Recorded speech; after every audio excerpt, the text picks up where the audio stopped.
Ẹ̀yin èèyàn ilé ẹ káàbọ̀ sí Mashola Gist TV. Ṣé àlàáfíà ni ẹwà gbogbo lẹ́ ń kọ́?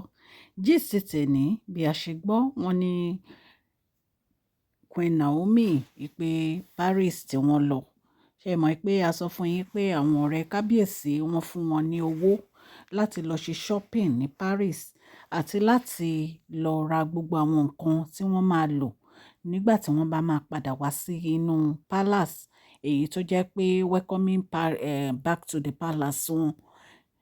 So wọ́n ní kábíyèsí fún wọn ní $10,000. A ti sọ gist fún yín rí. Ẹ dẹ̀ mọ̀ pé $10,000 ò lè ra nǹkan kan pẹ̀lú owó trip.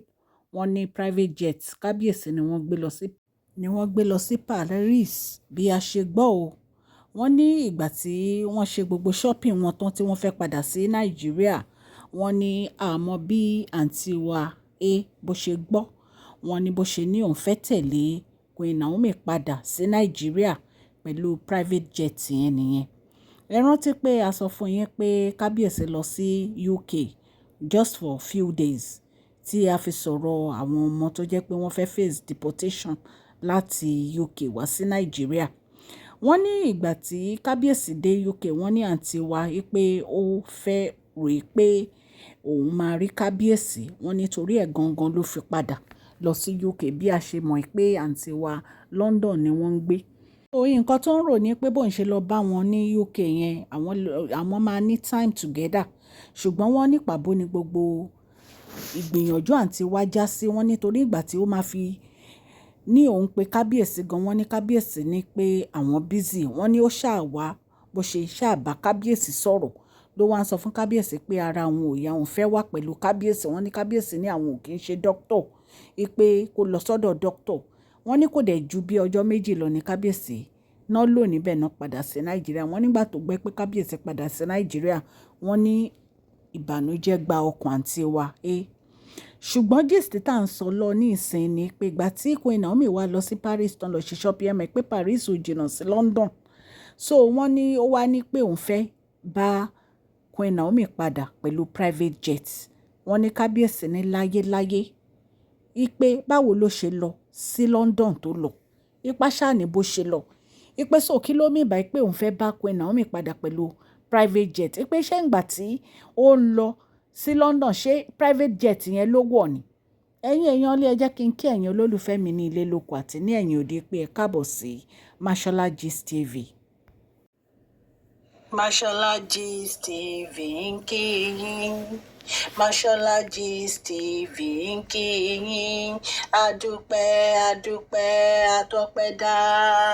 Mashola Gist TV ń kí yín. Mashola Gist TV ń kí yín o. Ó ní ẹ ṣé o lọ́wọ́ ọkùnrin, lọ́wọ́ obìnrin, lọ́wọ́ ọmọdé, lọ́wọ́ àgbà. Lórí gbogbo bẹ́ẹ̀ ṣe ń comment, ten like, ten share. Adúpẹ́ ní ọwọ́ gbogbo yín. Mashola Gist TV ń kí yín. Ẹ̀yin olólùfẹ́ wa ẹ káàbọ̀ sí Mashola Gist TV.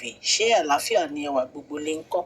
Orúkọ mi ni Mashola kò yí padà. A máa ń sọ̀rọ̀ nípa celebrity gist, royal gist, politics àti gbogbo nǹkan tó ń ṣẹlẹ̀ ní agbègbè orílẹ̀-èdè bàbá wa ní ilẹ̀ Nàìjíríà.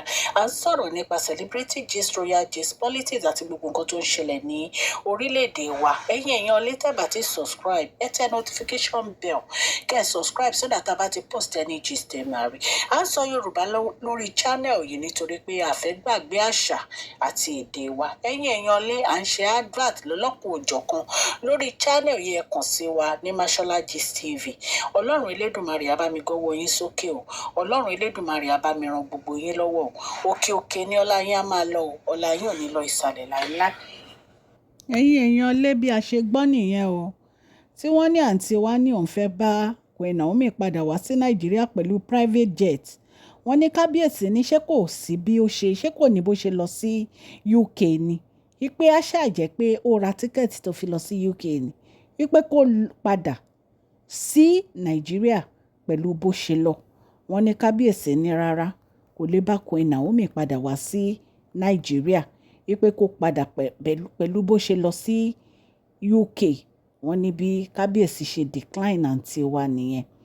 Ẹ̀yin náà mọ̀ pé lẹ́nu ọjọ́ mẹ́ta yìí wọ́n ní àǹtí wa, wọ́n ní wọ́n ń rojọ́, wọ́n ní wọ́n ń ṣe àròyé. Wípé kábíyèsí ò ní time fún wọn. Wípé kábíyèsí ò ráàyè fún wọn wípé ara àwọn ò yá, wípé àwọn dẹ̀ fẹ́ wà pẹ̀lú kábíyèsí, wípé àwọn fẹ́ spend time pẹ̀lú ọkọ àwọn. Wọ́n ní ṣùgbọ́n rárá o, wọ́n ní pàbó ni gbogbo ẹ̀ já sí. So ẹ̀yin èèyàn wa, wọ́n ní bí kábíyèsí ṣe sọ fún wọn nìyẹn pé kí wọ́n padà lọ sí Nàìjíríà pẹ̀lú bí wọ́n ṣe lọ. Ẹ̀yin èèyàn lé, a ní ká mú gist wá fún yín. A dúpẹ́ lọ́wọ́ gbogbo etí tó ń gbọ́ wa o. A dúpẹ́ nítorí pé gbogbo bẹ́ẹ̀ ṣe ń subscribe, tẹ́ ń like, tẹ́ ń share videos wa. Ọlọ́run Elédùmarè á bá mi gbọ́wọ́ yín sókè o. Ẹ má gbàgbé kẹ́ fún fídíò yìí ní thumbs up o. Please share this video, like and subscribe. God bless you all.